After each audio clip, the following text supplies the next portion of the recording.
मसीह यीशु के नाम में मैं आप सबों का अभिनंदन करता हूं। मेरा नाम विजेश लाल है और आज भस्म बुधवार है। भस्म बुधवार यानी कि लेंट के सीजन की शुरुआत। लेंट का सीजन जिसको कि हम चालीसे के नाम से भी जानते हैं या रोज़े कहलाता है, ये उत्तर भारत में, ये एक ऐसा समय है जिसको कि करोड़ों लोग विश्व भर में मनाते हैं। बहुत सारे डिनोमिनेशंस में इसको ऑब्जर्व किया जाता है, इसको माना जाता है और ख़ास तौर से हाल के सालों में जवानों की इसमें बहुत अधिक रुचि आने लगी है। ये जो शब्द है लेंट, ये एंग्लो सैक्सन शब्द है जिसका कि मुख्य तौर पे अर्थ होता है बसंत यानी स्प्रिंग। ईस्टर्न ऑर्थोडॉक्स चर्च और ग्रीक ऑर्थोडॉक्स चर्चेज में भी लेंट ऑब्जर्व किया जाता है, मनाया जाता है, इसका पालन किया जाता है और वहाँ पर इसे चालीसे के रूप में बोला जाता है या बिग फास्ट के रूप में बोला जाता है, बड़े उपवास के रूप में। लेंट में हम एक तरीके से प्रभु यीशु मसीह के उदाहरण का अनुकरण करते हैं जिन्होंने जंगल में 40 दिन और 40 रात बिना कुछ खाए पिए बिताए।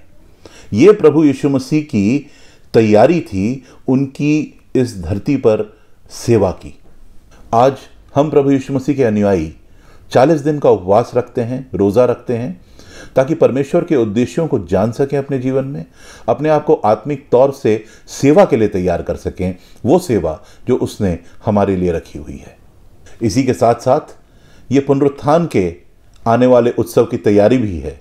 कुलूसियों की पत्री में उसके 4 अध्याय में 2 आयत में पौलुस प्रेरित यूं लिखते हैं, प्रार्थना में लगे रहो और धन्यवाद के साथ उसमें जागृत रहो। लेंट का ये मौसम प्रार्थना में लगे रहने का, अपने आप को जांचने का और परमेश्वर के उद्देश्यों को पहचानने का एक बेहतरीन मौका हमारे लिए हो सकता है। अब हम इस बात पर बहस कर सकते हैं कि लेंट का मौसम हमको मनाना चाहिए, ऑब्जर्व करना चाहिए या नहीं, और इस बारे में तर्क वितर्क बहुत दिए जा सकते हैं। लेकिन इस बात में कोई दो राय नहीं है कि पश्चाताप की और जागृति की हम सभी को आवश्यकता है। हम में से हर एक को ऐसे समय चाहिए जिन समयों में हम परमेश्वर की नज़दीकी में और बढ़ सकें और अपनी पूरी ताकत से अपने पूरे केंद्र को परमेश्वर की ओर, उसके वचन की ओर लगा सकें ताकि उसको और गहराई से हम पहचान सकें और उसकी पहचान में बढ़ सकें। आज जैसा कि मैंने पहले भी कहा, भस्म बुधवार है। लेंट के मौसम की शुरुआत भस्म बुधवार से होती है। आज करोड़ों की संख्या में मसीही कलीसियाओं में आराधना में जाएंगे और अपने माथे पर भस्म लगाएंगे और अपने आप को इस बात का स्मरण दिलाएंगे कि हम राख ही हैं, हम मिट्टी ही हैं और मिट्टी में ही मिल जाएंगे। तो भस्म बुधवार एक अलग तरीके का दृष्टिकोण हमारे जीवन में लाता है और हम अपने आप को अनंत काल की रोशनी में देखने लगते हैं।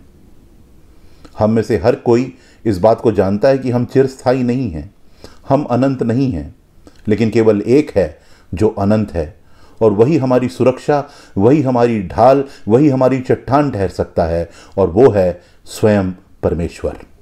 तो भस्म बुधवार और लेंट का मौसम एक ऐसा समय है जिस समय हम अपने आप को जांच सकते हैं, प्रार्थना में आगे बढ़ सकते हैं और अपने पुराने जीवन का अवलोकन कर सकते हैं।